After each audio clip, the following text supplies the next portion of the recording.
इस कहानी की शुरुआत में हमें जमीन के अंदर बनी दुनिया को दिखाया जाता है, जहाँ के सभी लोग मिट्टी के बने हुए थे, क्योंकि सालों पहले इन्हें भगवान ने वरदान दिया था, जिससे मूर्तियों में भी जीवन आ गया और वो सभी खुशी से अपना जीवन गुजारने लगे। मगर किन राजवंश पर हमेशा अर्थ डीमन हमला किया करते थे, जो बहुत ताकतवर और विशालकाय थे, जिन्हें ओनिक्स नाम से भी जाना जाता है। किन राजवंश के महाराज योंग बहुत ताकतवर थे और वो अपने टेराकोटा योद्धाओं के साथ बड़ी बहादुरी से उनका सामना करते और उन्हें हराकर वापस भगा देते थे। वहीं फिर हमें किन राजवंश में मेंग युआन नाम के लड़के को दिखाया जाता है, जो भी एक टेराकोटा योद्धा बनना चाहता था, मगर वो एक हैंडीमैन होता है, यानी कि वो तलवार चलाना नहीं जानता, क्योंकि किन राजवंश में पैदा होते ही बच्चों के काम तय कर दिए जाते हैं। मेंग वांग नाम के लोहार के साथ युद्ध के हथियार बनाया करता था। वो वांग से कहता है कि मुझे तलवार चाहिए, क्योंकि मुझे जासूसों से पता चला है कि अर्थ डीमन फिर से हमला करने वाले हैं, इसलिए मैं उनके साथ लड़ाई करके खुद को साबित करना चाहता हूँ। तो वांग उसे कहता है कि तुम्हारा काम नहीं, और अगर तुमने सैन्य नियम तोड़े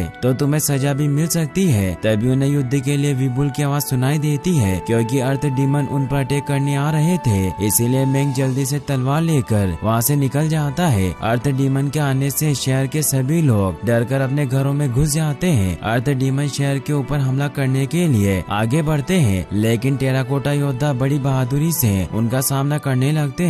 मेंग भी वहाँ पहुँच जाता है, लेकिन अपने चोगे की वजह से डिसबैलेंस होकर नीचे गिरने लगता है, मगर वो एक डीमन पर गिरने से जिंदा बच जाता है, जिससे वो खुश होता है। लेकिन वो अर्थ डीमन उस पर हमला करने लगता है, जिससे अब मेंग भी उनसे लड़ने की कोशिश करने लग जाता है, मगर वो नीचे गिर जाता है और अर्थ डीमन उसे मारने वाला होता है कि तभी वहाँ पर महाराज योंग आ जाते हैं, जो मेंग को बचा लेते हैं और अपने सभी बहादुर सिपाहियों के साथ उन अर्थ डीमन पर हमला करने लग जाते हैं। मेंग ये सब देखकर खुश होता है, क्योंकि वो योंग को अपना आदर्श मानता था और उनकी तरह ही एक टेराकोटा योद्धा बनना चाहता है। योंग एक एक करके सभी अर्थ डीमन को हरा देते हैं, जिससे अर्थ डीमन वहाँ से भाग जाते हैं।